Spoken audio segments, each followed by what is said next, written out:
तो छत्तीसगढ़ में साई कैबिनेट की बैठक खत्म हुई है। मुख्यमंत्री विष्णुदेव साई की अध्यक्षता में यह बैठक हुई। कैबिनेट के कई फैसलों की जानकारी देंगे डिप्टी सीएम अरुण साव। कुछ देर में मीडिया को ब्रीफ करेंगे डिप्टी सीएम अरुण साव। तो सीएम साई की कैबिनेट बैठक खत्म हुई है। मुख्यमंत्री विष्णुदेव साई की अध्यक्षता में यह बैठक हुई है। कैबिनेट के कई अहम फैसलों की जानकारी देंगे डिप्टी सीएम अरुण साव। कुछ ही देर में मीडिया के सामने आकर ब्रीफिंग करेंगे, जिसमें जो बैठक हुई है उसकी जानकारी देंगे। तो ये छत्तीसगढ़ में साई कैबिनेट की बैठक खत्म हो गई है और अभी ताजा जानकारी मिली है कि मुख्यमंत्री विष्णुदेव साई की अध्यक्षता में विष्णुदेव साई जी की अध्यक्षता में संपन्न हुई है। अनेक महत्वपूर्ण निर्णय आज की बैठक में लिए गए हैं। इसमें जो प्रमुख निर्णय है वो आपके सामने मैं प्रस्तुत कर रहा हूं। मंत्रिपरिषद ने विशुद्ध रूप से राजनीतिक आंदोलनों से संबंधित प्रकरणों को जनहित में न्यायालय से वापस लिए जाने के संबंध में गठित मंत्री परिषद की समिति 54 प्रकरणों को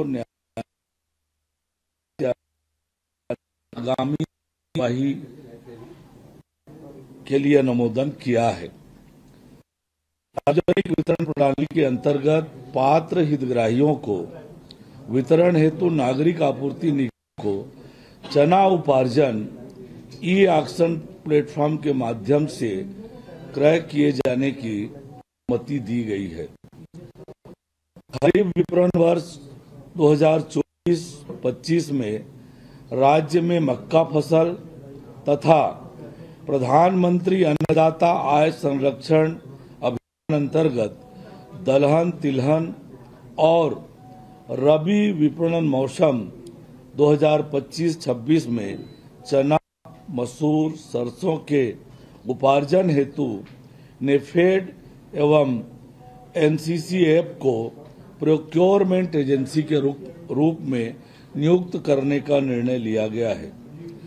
छत्तीसगढ़ राज्य के किसानों को नवीन उन्नत किस्म के बीजों की उपलब्धता उचित मूल्य पर सुनिश्चित करने के लिए मंत्रिपरिषद ने आज एक महत्वपूर्ण निर्णय लिया। इसके तहत भारत सरकार द्वारा विभिन्न योजनाओं में इम्पेनल्ड सेंट्रल नोडल सीड एजेंसी से आवश्यकता अनुसार सीधे बीज क्रय किया जा सकेगा।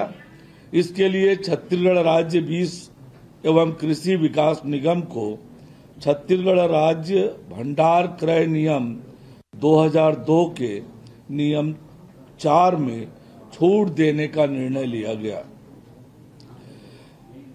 छत्तीसगढ़ राज्य जल विद्युत परियोजना पंप स्टोरेज आधारित स्थापना नियम 2023 में परियोजना विकासकर्ता को वाणिज्यिक उत्पादन प्रारंभ करने की तिथि से प्रथम 5 वर्षों के लिए प्रति वर्ष 1 लाख रुपये प्रति मेगावाट की दर से लिए जाने वाले हरित ऊर्जा विकास शुल्क को समाप्त करने का निर्णय लिया गया।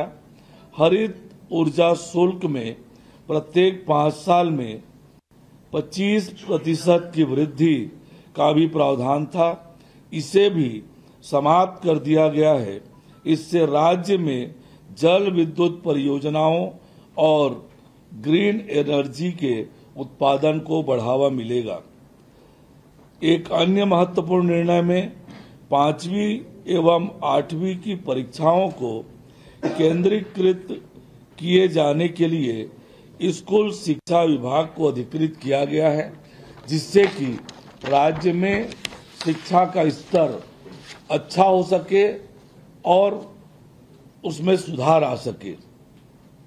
मंत्रिपरिषद द्वारा राज्य में housing and urban development corporation limited हुडको से आवास, नगरीय विकास एवं अन्य क्षेत्रों में सहायता प्राप्त करने हेतु समझौता ज्ञापन MOU के प्रारूप का अनुमोदन किया गया।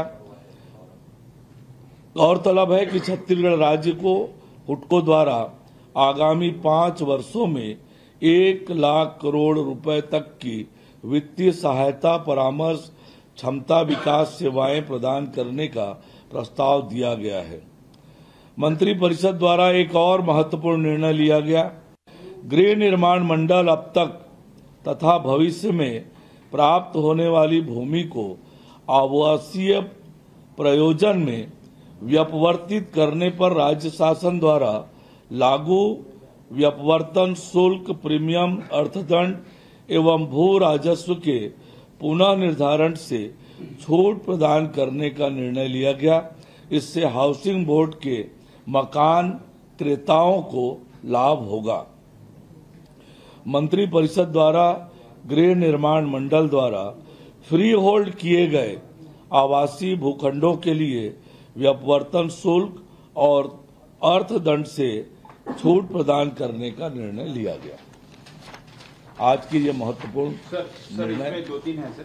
सबसे पहले सर, ये जो 54 आप लोगों ने केस वापस लेने के लिए केस में कोई प्रमुख, जैसे आप लोग भी कभी शामिल रहे, आप लोग के भी नाम रहे, मीडिया डिटेल आपका उपलब्ध करा देंगे। सर एक लास्ट सवाल और था कि जो आपने कहा कि 5वीं और 8वीं की परीक्षा केंद्रीकृत होगी, तो ये किस तरीके से, कब से?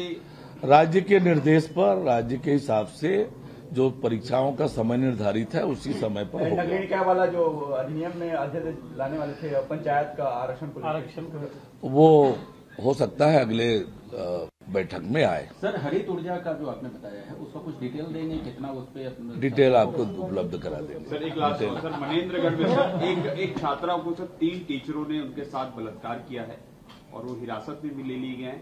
इस तरीके के घटनाक्रम सर लगातार आ रहे हैं, क्या कार्रवाई करेगी सरकार? और ऐसे देखिए, हमारी सरकार का अपराध को लेकर 0 टॉलरेंस की नीति है और अपराधी कोई भी हो, किसी भी स्तर का हो, उस पर नियमानुसार कड़ी से कड़ी कार्रवाई करने के लिए हमारी सरकार प्रतिबद्ध है।